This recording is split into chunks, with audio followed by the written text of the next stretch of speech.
And there shall be signs in the sun, and in the moon, and in the stars, and upon the earth distress of nations, with perplexity, the sea and the waves roaring, men's hearts failing them for fear, and for looking after those things which are coming on the earth.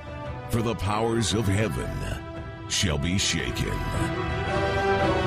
One man, one microphone, one mission, one message. True News, the only newscast reporting the countdown to the second coming of Jesus Christ. And now for the most powerful hour on radio, here is End Time Newsman, Rick Wiles. This is True News, 1 hour of uncensored news, views, and commentary. Welcome to the program. I'm Rick Wiles. I posted on TrueNews.com today an exclusive news report from True News about a meeting held at the Vatican on Tuesday. Pope Francis met a delegation of evangelical Christian leaders, including Kenneth Copeland and James Robison. The full story is on our website, TrueNews.com. Today's program will focus on news about the condition of the global financial system that you will never see or hear on networks such as CNBC or read in newspapers such as the Wall Street Journal. That's because those news outlets have to censor the news.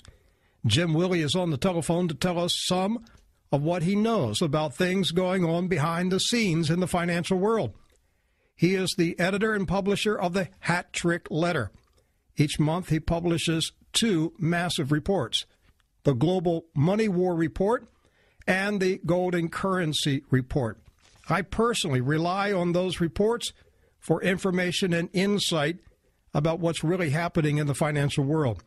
And there's no way I can even summarize on this program what Jim loads into those two monthly reports. All I can say is that the newsletter is well worth the subscription price. And the website is goldenjackass.com. Jim Willie, let's start with Ukraine. Last week, Vladimir Putin voluntarily revoked powers granted to him by the Russian Duma to take military action in Ukraine. Furthermore, he withdrew soldiers from the border.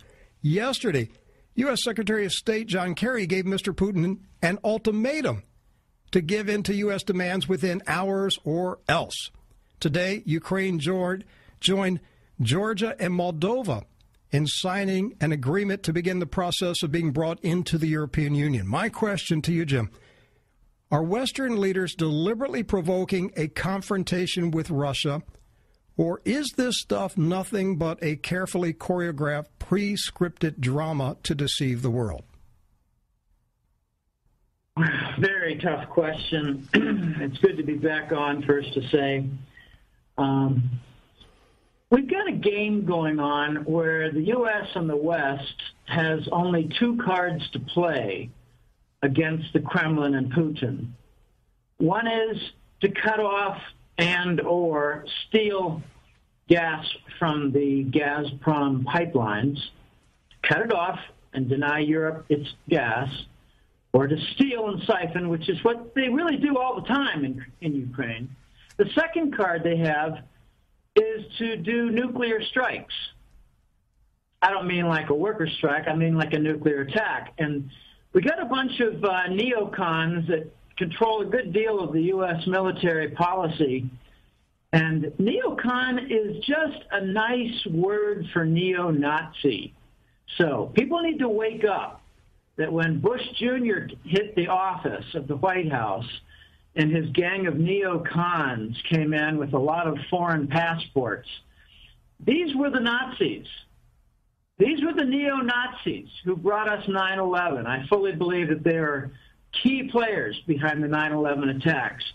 So what's going on with Ukraine? I believe Putin set a trap in March, basically said, okay, we're going to pull our support in Kiev. If you're stupid enough to try to take it over, you can have it, because everybody will be watching you. They'll watch your thefts, they'll watch your murders, and they'll watch your mistreatment and imposition of a fascist rule. So Bulgaria is watching, Poland and Hungary are watching, Romania is watching. They're all watching. after a while, they're all going to get a very bitter taste and embrace Russia and the Eurasian trade zone. But in the meantime, Ukraine, I thought, would last 3 to 6 months before it sank into, not exactly oblivion, but some deep quicksand, so that kind of a failed state. It's hard for the Ukraine system, for its finances, to really continue in a viable way when the U.S. went in there in late March and stole 33 tons of its gold. Now, that wasn't on the news. Well, why should it be? The people who control the news are the ones who did the thefts.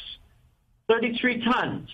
Okay, that's almost $1 billion worth of hard asset core that the banking system could use. And not only that, but the U.S. and its EU partners, the bankers, saw fit to remove $70 billion of government money and family money from the former president and other unpopular oligarchs. And where's all that $70 billion going? It went and got parked in the Swiss banks. That money's never coming back, and the gold is never coming back. And the IMF rescues are not going to go where you think they go. So in the most recent move, to get to your direct question, what's Putin doing, stating that he's withdrawing his right for military action? Let me just back up a second. The Western press likes to say Russia took over Crimea. No, they didn't. They're sitting there, and they ran a referendum that ended up 93 or 94 or 95% in favor of adopting Russian rule and joining the Russian Federation. That's a far cry from what the Western press is saying. They did not go in and attack Crimea. The United States and the NATO forces used Langley mercenaries and Soros mercenaries and organized a coup d'etat in Kiev, stole the money, and started pressuring Gazprom for, the old sweet price reductions on the already sweet price reduction they got. So now Putin is saying we're going to withdraw our military right, I think for two reasons. First, he sees that the economy has gone to hell. I mean, they didn't even plant. Just for a second, people need to understand, Ukraine has the best farmland in all of Eastern Europe. It's like Iowa. They didn't plant anything. So how's their economy going to look this summer and harvest time? Putin probably had a pretty good idea. It's going to look lousy. Okay, the second reason Putin withdrew from his military actions, which, they could be aggressive and active, or they could be reactive and kind of defensive. The second reason, I believe, is that he's working with Germany and Austria to complete the South Stream pipeline. Now, Americans don't get much in the news about the pipeline story. They get, a dribble here and there. They're not given very good news. It's pathetic.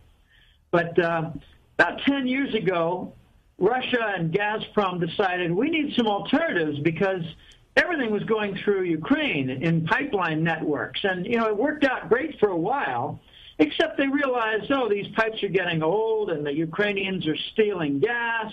They're just siphoning it off and putting it in huge silos. I mean, you can't do that with Russia and have things continue. So they built a Nord Stream, N-O-R-D, Nord Stream, that's just north. And that went into the Baltic Sea and, just below the Arctic, and went into northern German ports. And there are a lot of LNG, liquefied natural gas port facilities. That's all completed and has been operating for some time. I don't have the exact number of years, but I believe it's been now about a couple of years. The other strategy was to go south of Ukraine, called South Stream. Goes through Serbia and Hungary and Austria. So notice what's happened in the last couple of weeks. The Bulgarian government wants the EU economic benefits.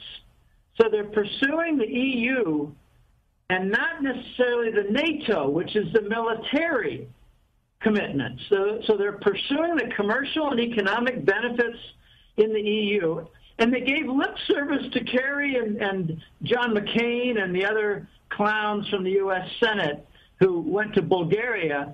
They told them, oh, no, we'll block the South Stream. Well, as soon as they were gone, they shook hands with the Gazprom folks and Putin's representatives, I think that Lavrov, the foreign minister, and they said, no, we've got full commitment. This is necessary for our commercial development and our economy.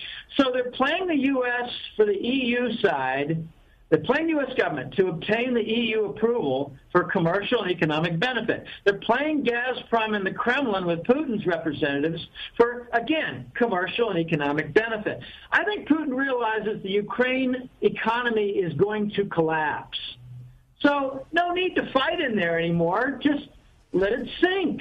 And that was my forecast in March and April. It's got about 6 months, and the whole economy is going to fail. Jim, the business that you and I are both in, you have sources. From time to time, I get calls from people that are trustworthy, knowledgeable, deeply connected, and they've been given information. Sometimes, I have to wonder, okay, was that information deliberately given to that person to get to me so I'd put it on the radio? But, that's a whole other discussion about where the source of that information.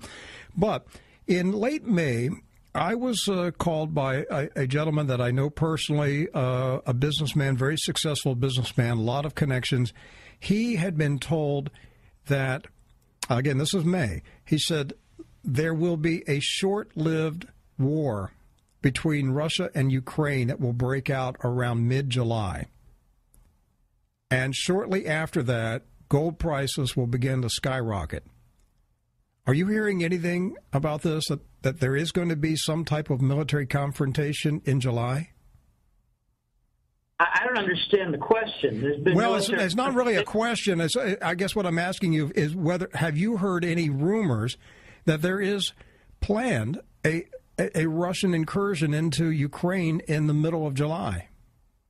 There's already Russian troops in eastern Ukraine. I don't understand the question. Well, an all-out war. An all-out war in between Russia and Ukraine, literally an invasion. I'm sorry. There's already a war. There's already an all-out war.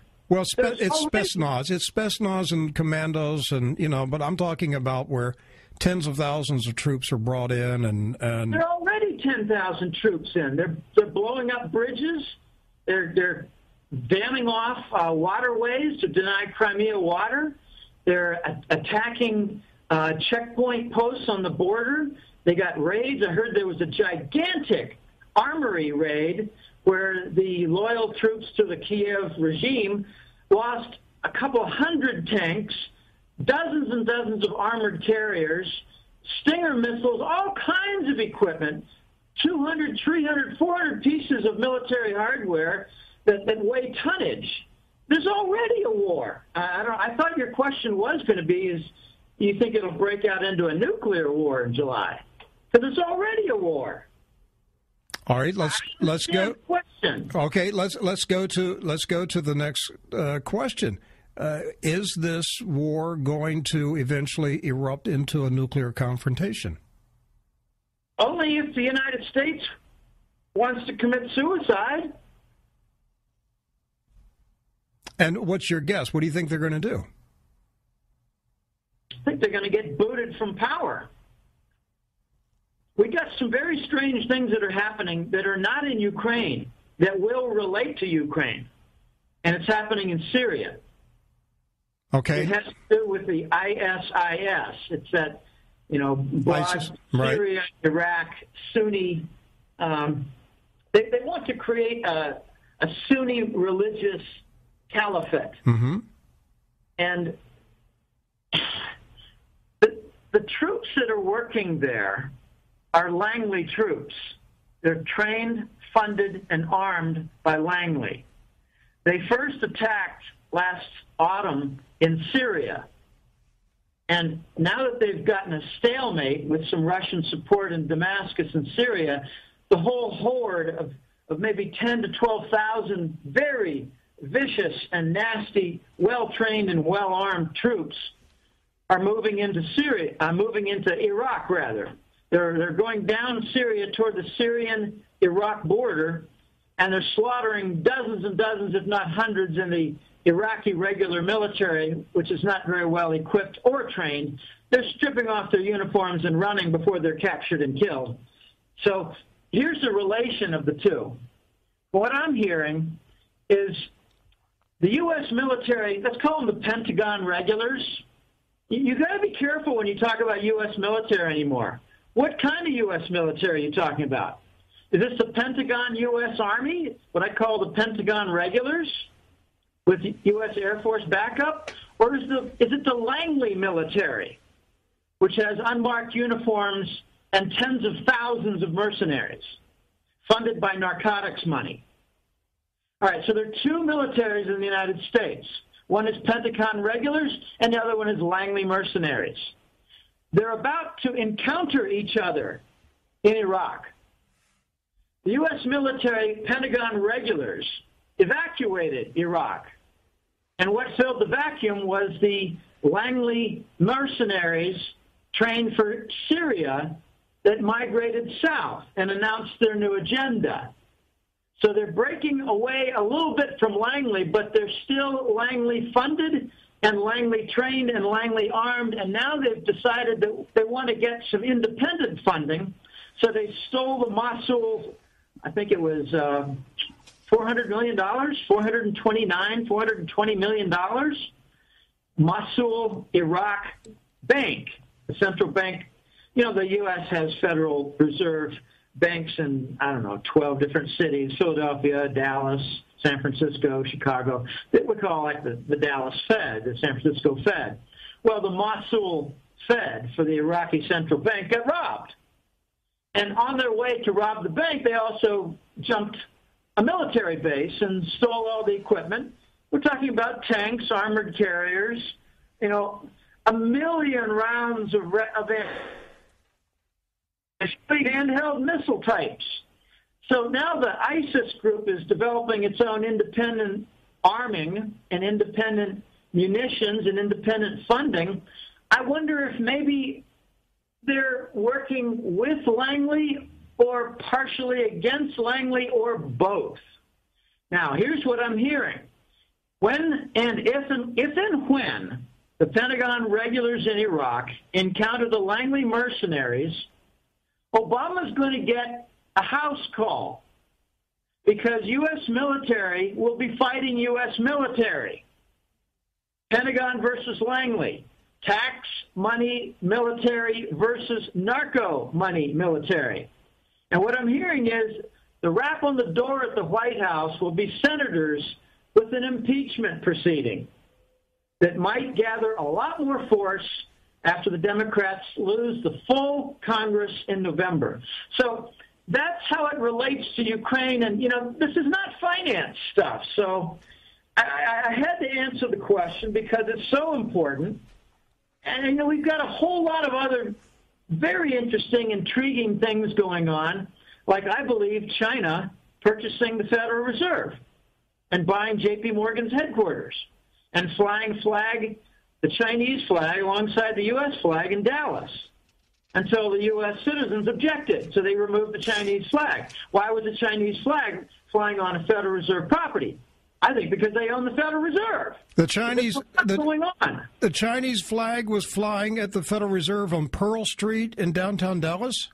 That's correct, until it was taken down after objections. Flying side by side with the U.S. flag.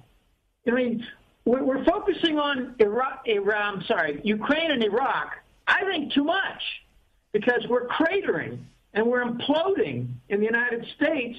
I could read you a list of 25 retail chains that are all imploding in the United States.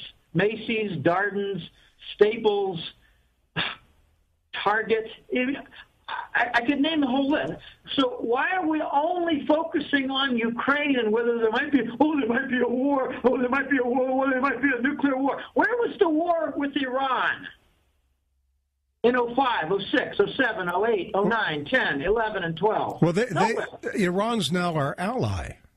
Exactly. So why were the morons focusing on an Iran war? I lost 2 friends over the stupidity of expecting a nuclear war with Iran in 09, 10, 11, and 12. Mm-hmm. I said, no, cooler heads will prevail. Commerce will prevail. And when it comes to Eastern Europe, commerce will prevail. I've been told that Germany just gave Austria an assignment, Rick. The assignment is to complete the South Stream, continue to give whatever necessary lip service to the moron, John Kerry, Secretary of State, and the idiots in the Senate who like to go around from Eastern European state to state, pressuring them with EU olives and promises of military protection that will destroy their economy. Jim, you mentioned the possibility of impeachment. Again, this is another rumor that in recent days that we're tracking down. Entertainer Pat Boone made a very interesting cryptic remark on the Alan Combs radio program days ago. He said he knew for certain that information about Barack Obama's identity would be brought forth before September. Then another person told me that you know, the boys, the big boys, are going to sacrifice Barack Obama as a diversion. That they're going to allow a lot of stuff to come out about him this fall to divert the attention of the American people from what they are doing to the American economy and the sellout of the country and the dismantlement of the country. Are you hearing anything along those lines? I heard stuff along those lines for the last 2 years about Obama's identity. No one seems to want to pursue his Kenyan birth. No one seems to want to pursue his lack of Columbia University activity as a student. Well, Sheriff Joe Arpaio just said publicly that he's very close to announcing the name of the birth certificate forger. Well, that's all fine, but you think anybody in the Attorney General's office will give a damn, or the Congress? You think it'll actually make the news, the network news? I don't. I think that's a grand yawn. I mean, one of the funniest things I found of all the false identity of Obama, which is a huge story all in itself, who are his parents? His parents both worked at Langley. People, you need to wake up. Okay, the funniest thing I know about Obama is that he claimed to be on the Columbia University Law Review. Well, I've got a couple friends who went to law school, and they were on law review. Well, guess what? When you're on law review, you have publications. It's part of the deal. You're the cream of the crop in the law school class, and your assignment is remain on the law review by publishing something. My brother published stuff on the Sherman Antitrust Act at University of North Carolina Law School. When I asked him, where's the Columbia Law Review publications for Barry, that's what I call Obama, he says, I'm sure it's all there. Yeah, well, right. Well, where is it? It doesn't exist. So if you want to talk about his identity, fine. But how about instead talking about the narcotics addiction for Clinton, W. Bush, and Obama, none of whom released medical records to the Congress, which is a requirement of the presidency? I mean, I don't care about his background. Gosh, he's got 2 Social Security cards, one from the state of Connecticut. This is what CIA agents do. Well, that in itself is the scandal. If he is... Rick, pick which one of the 20 is important. I think the most important one that's going to get some traction is Benghazi and the Libyan embassy. We have Navy SEALs who were killed. We have an ambassador, I think his name was Stevens. Chris Stevens. Who was burned to death, alive. That's right. And we've been on this since the day it happened. I was told the very next day, September 12, 2012, a friend called me He had just came from a breakfast meeting with a wealthy businessman that I personally know, and that man was a friend of Chris Stevens. And he said Chris was murdered. They allowed him to die. And my friend asked this businessman why, and he said Chris knew too much about what was going on. This was the very next day after the Benghazi debacle. And so I've been stating on the air day after day, this was a gun-running operation. They were arming Al-Qaeda. They cannot afford for the truth to come out about this story. Right, exactly. I agree. The arming of Al-Qaeda for the troops, the mercenaries that were working in Damascus, in Syria, and previously in Egypt, which was a failed operation. Stevens knew too much. He was at risk of going public. I don't think he liked what was going on. I mean, if he were the ambassador and didn't like what was going on, why didn't he resign before he got burned to death? I mean, there's so much going on behind the scenes. You could come up with, apart from identity issues, you can come up with 5 or 6 very serious impeachable offenses, like the gun running with the Mexican cartels. Oh, by the way, today, I don't know if you know this, Jim, but today a Mexican helicopter, military helicopter, came across the U.S. border and fired shots at U.S. Border Patrol agents in Arizona. I mean, this is starting to get real crazy what's happening. Hey, I want to ask you about Germany and their new trust in the Federal Reserve. They said they don't want the gold repatriated now. They trust the Federal Reserve and no need to ship the gold back. What do you think's happening in that story? It's kind of like Putin withdrawing his military right in Ukraine. Germany is realizing the battle to be fought with the New York Fed over the theft of their gold, and it's not, thousands of tons. It was 300 tons. And they promised to return, I think, something like 40 or 50 per year for 7 years. It was exactly the amount of gold output from Chad after they decided Chad had spotted some Islamic terrorists in Chad. Okay, right. So Germany has decided, I believe, and from what I'm told, that there are better battles to fight.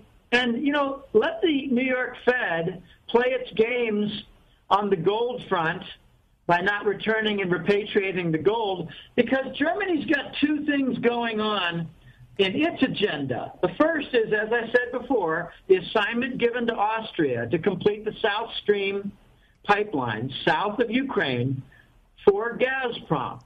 Now, when that happens, it means that Eastern Europe will be provided in its southern portion, but then also Austria and Germany will receive new pipeline input. That's very important. We're talking about the middle of next year, 2015. So Germany has told, I believe, the New York banker criminals, let's drop the whole thing, because they've got a better gold play.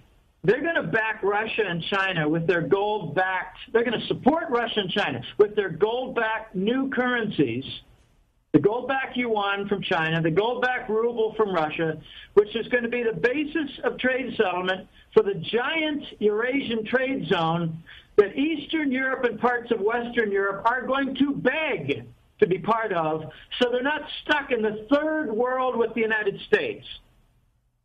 So I think they've got a better gold card to play, Rick, and that has to do with the BRICS and their central bank that's coming into shape, which I believe has given us hints of its gold sourcing for the BRICS central bank. It's the bulge of almost $400 billion in treasury bonds sitting in the Belgium central bank account. Now, I think that's an accounting shenanigan, because it's really Euroclear, which is kind of a depot, a warehouse. It resides in Brussels. And I think the BRICS, meaning Brazil, Russia, India, China, and South Africa, are pitching in lots and lots of treasury bonds and doing a sourcing through futures contracts, adding to their margin on margin calls because of the drop in gold price, adding to their positions when additional Treasury bonds are released, say, from India, Russia, China, the big three, Germany's going to back all this. They've already pivoted east. They're allowing their politicians and their bankers to play the EU and NATO game. 3,000 German companies currently do business in Russia. Do you think Germany's going to sign on for the sanctions? All right, Jim, one thing that I want to know from you, what's the real story behind J.P. Morgan selling their headquarters in New York City that had the underground vault, the biggest commercial vault in the world, and linked by a tunnel to the New York Federal Reserve? What's the real story? It's a complicated sequence, but I think I've pieced it together with the help of a crack staff plus The Voice, who's an international gold trader. You got to look back to the most favored nation status given to China. I wondered for the longest time, why on earth would the U.S. corporations want to go full bore with foreign direct investment into China and abandon on a greater basis than they've already done in the United States, 48 states? We already had the 20 years, the 20 years from 1980 to 2000 of outsourcing to the Pacific Rim and more. So here's what I have come to learn. The Voice confirmed to me that the most favored nation status had a back end of it of a lease by Wall Street of at least 1,000, probably more like about 2,000 tons of gold, Chinese Mao Zedong era gold. And what I've come to piece together with the help of Rob Kirby and Euro Raj, who's a London banker, a brilliant fellow. Rob Kirby's brilliant. They're both brilliant. But the Voice didn't pitch in too much on this except to say, way to go, you figured it out. But he confirmed after we came up with it, here's what happened. The Chinese didn't want to lease their gold to the United States, so they said, put up some collateral. So the United States Wall Street put up One Chase Plaza, the headquarters for J.P. Morgan, which included a conference center. That's something like 5 or 7 stories with office action, too. But they also had the 10-story underground, nuclear bomb-proof, largest commercial gold vault in the world, the J.P. Morgan Vault, which has underground tunnels to the Federal Reserve New York Fed vaults. So when they jockey around their gold, it goes from the Fed, New York Fed, straight into the J.P. Morgan, back and forth, overnight, whatever.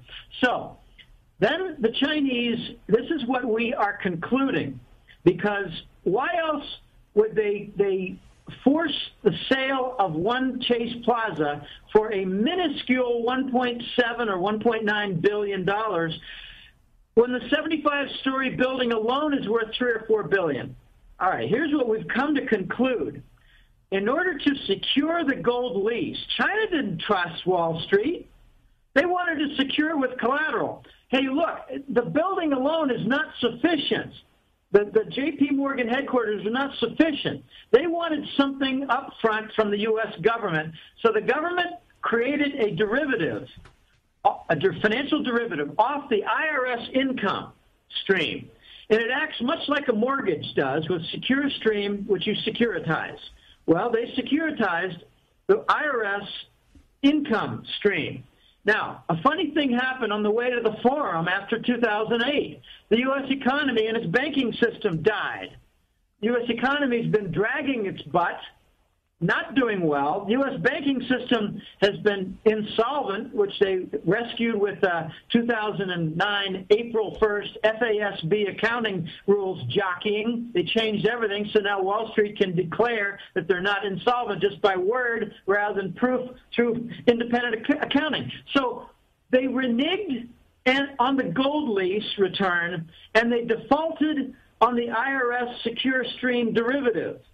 So J.P. Morgan lost its headquarters, and the United States government lost its sovereignty.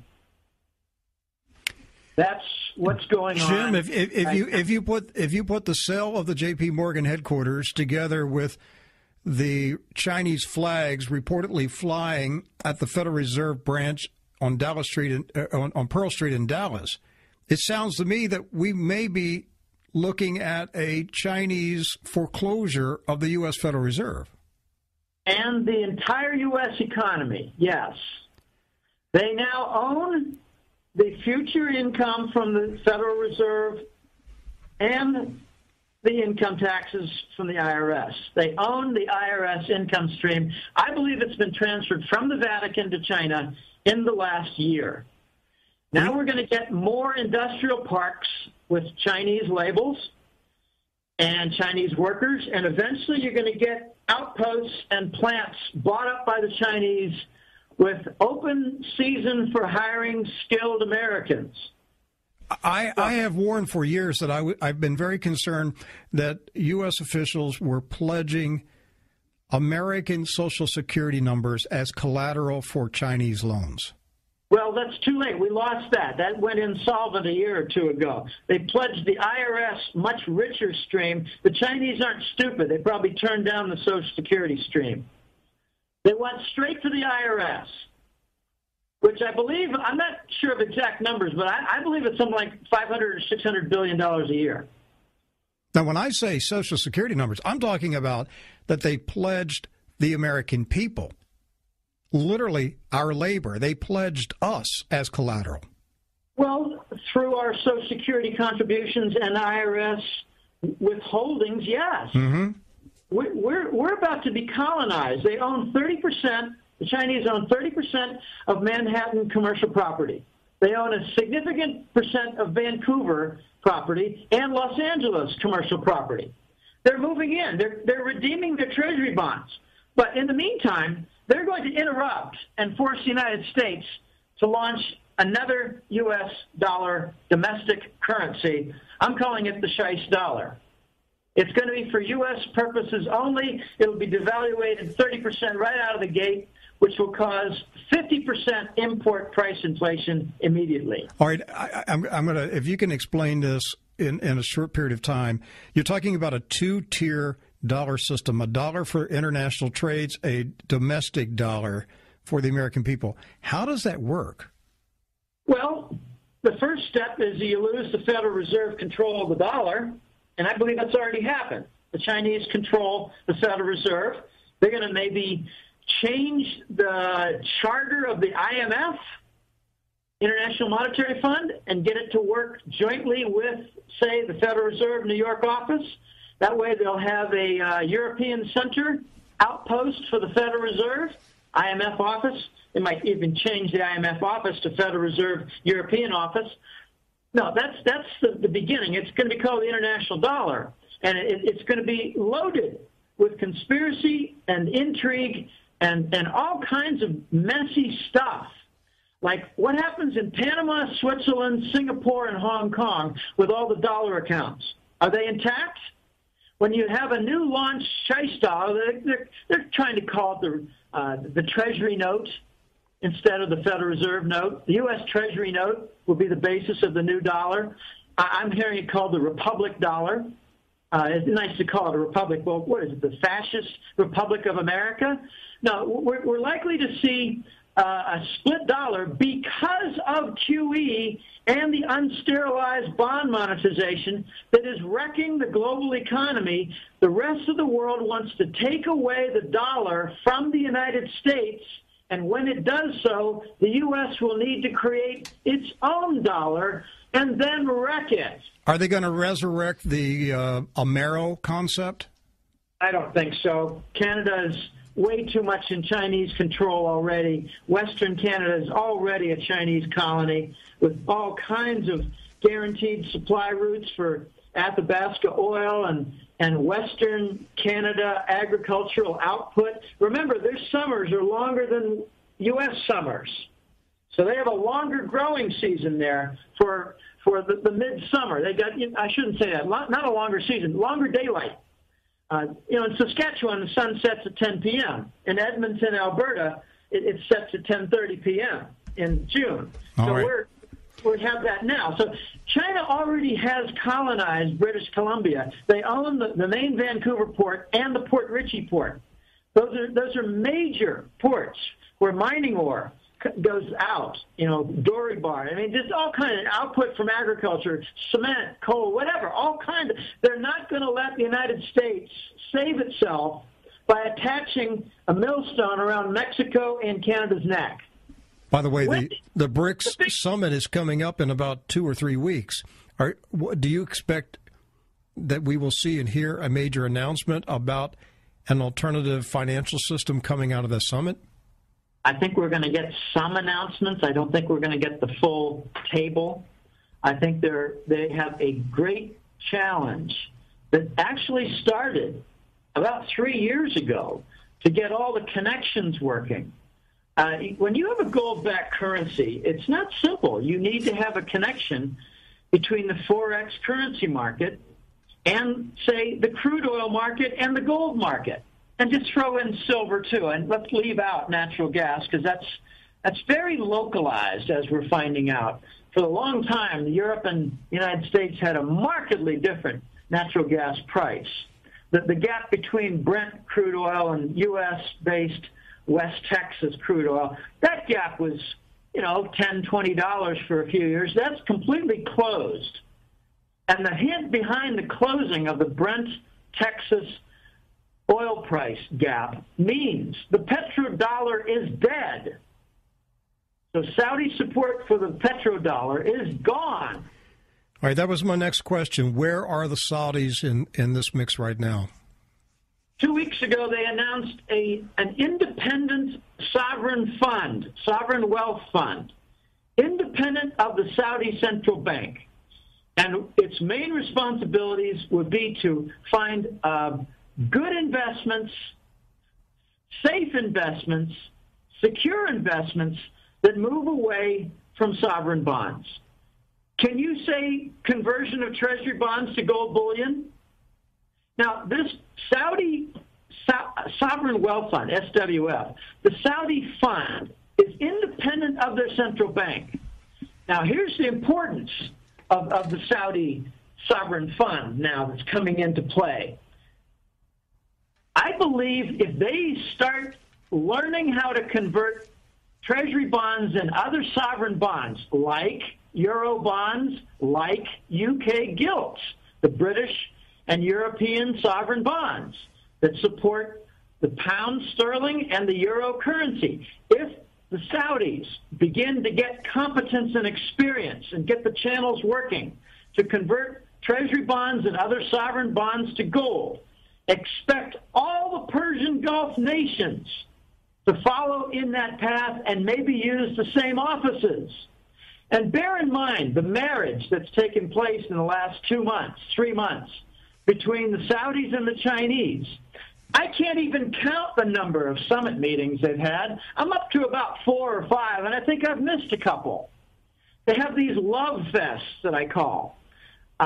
It's a meeting between the finance ministers, various economics ministers, cultural exchange organizations, charity groups, petrochemical business investors, private investors, sovereign wealth funds, SAFE out of China.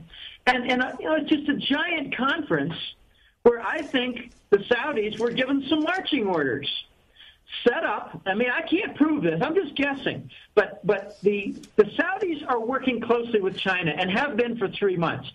The first thing they did when they came back from one of these summits back in, I think, April, was to have a parade to show all kinds in the parade, in the big avenues, to show all kinds of Chinese missiles.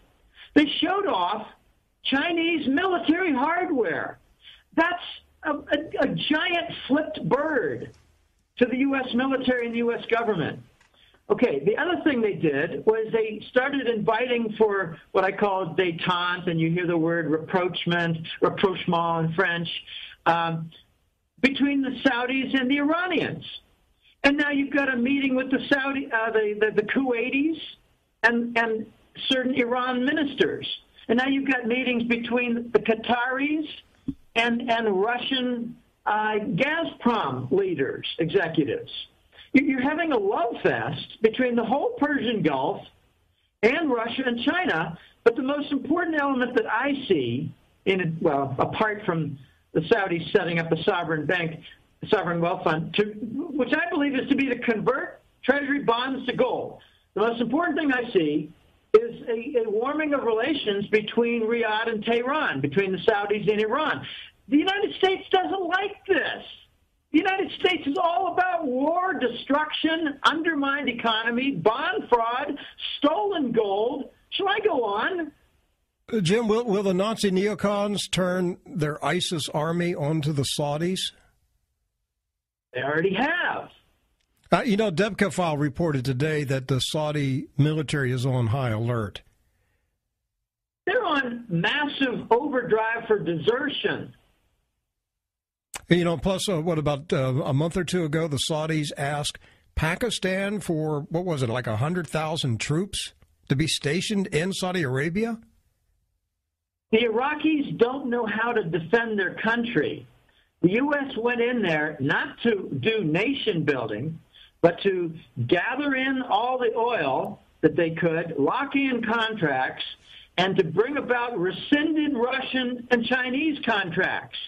And while they were at it, they stole the Iraqi central bank gold. This is the common theme. They stole Gaddafi's gold in Libya. They tried to steal Egyptian gold. They failed. Jim, for a year or two over the radio, I kept saying to Muammar Gaddafi, if you're listening, Colonel, pack up your gold and run. They're going to steal your gold, and they're going to kill you. And that's exactly what they did. They stole his gold and they killed Gaddafi. So the question is, if the Saudis are playing footsie with the Chinese right now and getting ready to drop the U.S. petrodollar, will the neocon Nazis turn the ISIS jihadists onto Saudi Arabia to bring down the Saudi royal family?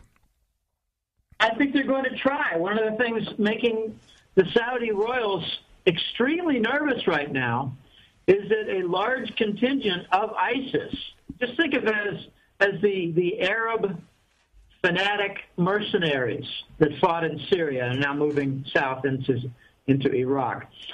The majority, a good solid contingency of these Arab fanatic guerrillas are Saudis. So in a sense, Saudi is trying to fund them to keep them busy outside their borders. They don't want them to come home.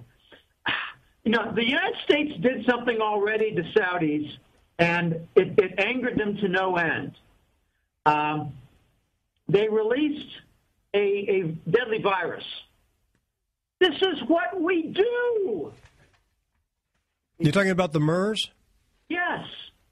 And that, I think, took the Saudi royals over the edge, and they decided, we're going to accelerate our embracing of the East and our embracing of the petro-yuan, the settlement of energy sales in yuan. We're going to accelerate it, and really very closely timed after the MERS release from the U.S. Army Bioweapons Lab of Fort Detrick. Wake up, Americans.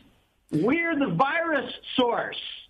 We developed SARS, targeting China. We developed HIV, targeting Africa. They came up with all kinds of BS stories about its origin in Sierra Leone with monkeys. Oh, my gosh.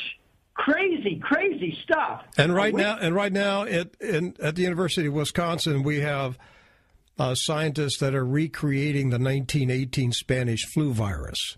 Well, that's what the swine flu vaccine was. I have a friend, a gal in Costa Rica here, and in 2008, late in 2008, all the teachers were telling the students you had to take the swine flu vaccine. It's straight from the United States. It's perfectly safe. It'll keep you healthy. And they came up with a phony story that the president of Costa Rica, Arias, developed a case of swine flu and took treatment for it and was better in 2 weeks. It was a total lie. I told my gal to tell all of her aunts to refuse, because it was optional. Refuse. All 13 are just fine. The one who took it, that little girl, 11 years old, took the swine flu vaccine. And for 2 years now, she's had what they call, in their own words, a mysterious brain disease. And I said, tell them to tell their doctor to look up Barré-Goulane syndrome, because that's what's laced in with the U.S. version of the swine flu vaccine developed with the help of Novartis and the U.S. military that's got the Alaskan storage of all kinds of victims frozen who died from the Spanish flu outbreak in 1915. We're making viruses, and we're delivering them with vaccines. Jim, I've got about 4 or 5 minutes remaining. I'm going to try to squeeze in a couple more questions. End of Money author Jim Rickards has been stating in recent weeks in numerous interviews, you can tell this is a line he's repeating over and over and over, that things are happening faster than he previously expected, and now he suspects we could see major economic events unraveling in 2014. Are things going faster? Are they unraveling quicker? Well, yeah, I give Jim Rickards an A+ for hind vision. We've had a degradation of the U.S. economy for the last 18 to 20 months as we went into QE2, Operation Twist, QE3, the fake taper talk, the rescinded taper talk, QE to infinity. This is called, Mr. Rickards, if you're listening, this is called capital destruction from unsterilized bond monetization. I give you an A+ for hind vision. No, this is old news. The U.S. economy is unraveling. Look at the Q1. He's expecting that 2014 is going to look awful. Well, yeah, of course it is. We've got a revision of minus 2.9% for the first quarter on the GDP. Hey, and the stock market went up that day when the numbers came out that the U.S. economy had contracted by almost 3%. The market went up. Imagine how high it would have gone up if the economy would have contracted 5 or 6%. I'm sorry to say it, but those who follow the stock market and the COMEX gold market have IQs under 90.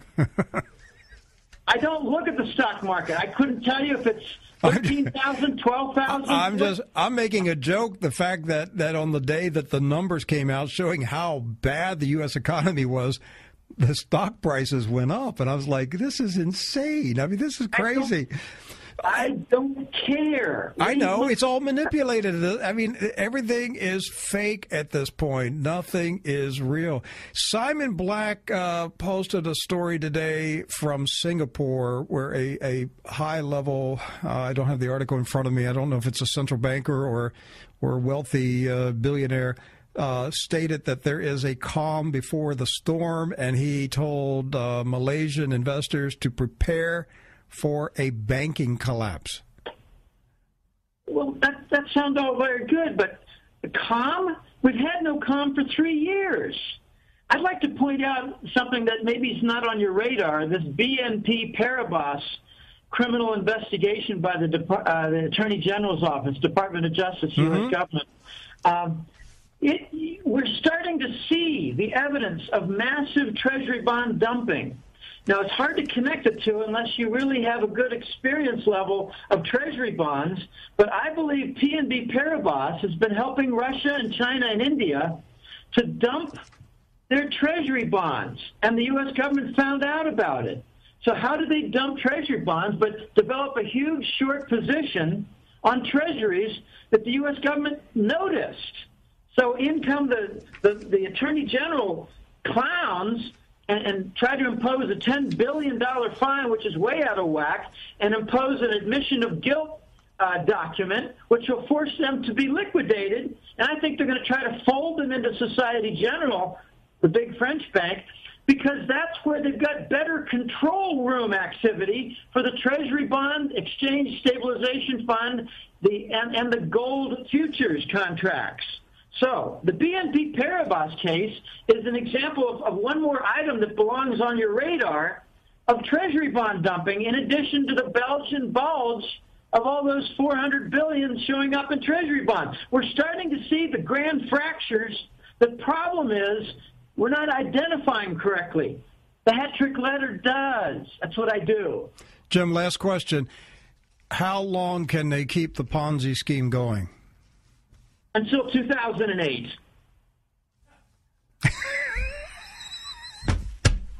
It broke in 2008. What happened afterwards? 0%.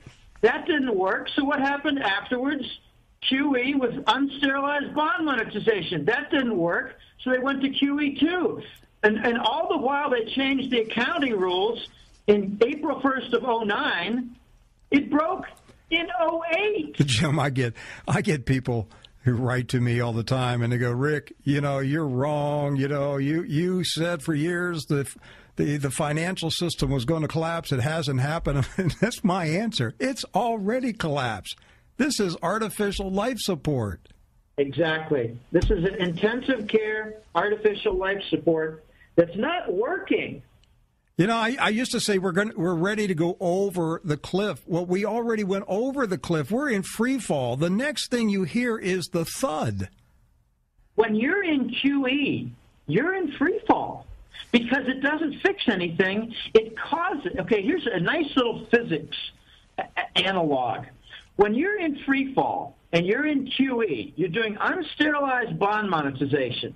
Unsterilized means they're not removing $80 billion when they're putting in $80 billion to cover Treasury bonds. They're not removing it elsewhere in the banking system. So when you've got this QE, you are developing an accelerated destruction of capital because you're forcing up your cost structure and you're not improving anything on your pricing power, so you're removing the profit margins from the entire corporate sector. That's your acceleration like gravity in free fall. That's why we went to QE2. That's why we went to Operation Twist, which was basically a conversion of the Chinese and other major creditors' holdings of long-term to move them into short-term Treasury bills so they could wait out 2 years or wait out 6 months or wait out 1 year and redeem them at maturity.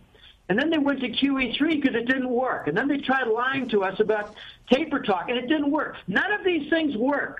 And in Europe, they've got these long-term financial operation bonds that have been declared by the German High Court as illegal. None of their things are working. None of their devices are working. None of their patches are working. We broke in 2008 and had a death event. Ever since, we've been propping up a dead Uncle Sam that just lost its Saudi prop in the petrodollar. And of our listeners, if you want more of what you're hearing in this program, you really need to become a subscriber to the Hat Trick Letter. It's written, published by my guest, Jim Willie, and you can go to goldenjackass.com. Say no more. You will get your money's worth. goldenjackass.com. I read it every month. It is a mind-boggling newsletter of inside information, analysis, and critique about what is really happening behind the scenes. You can't afford today not to know what is happening behind the scenes. This is life and death for a lot of people. Again, it's the Hat Trick Letter, goldenjackass.com. Jim Willie, I wish I had another hour. Thank you so much. Appreciate you being on True News today. Oh, it's been a pleasure, and it's very sad to see that we have lost our nation, and we're just going through the gyrations and fibrillations. Thank you, Jim Willie. There's our closing music. That means this program is over, and the month of June is over also, and True News needs your financial support for the month. You can count on us to be there every day for you. We would like to count on you to be there every month for us. Give online at TrueNews.com. If you use PayPal, it's support@TrueNews.com. Or get a check or money order in the mail. God bless. I'll see you Monday.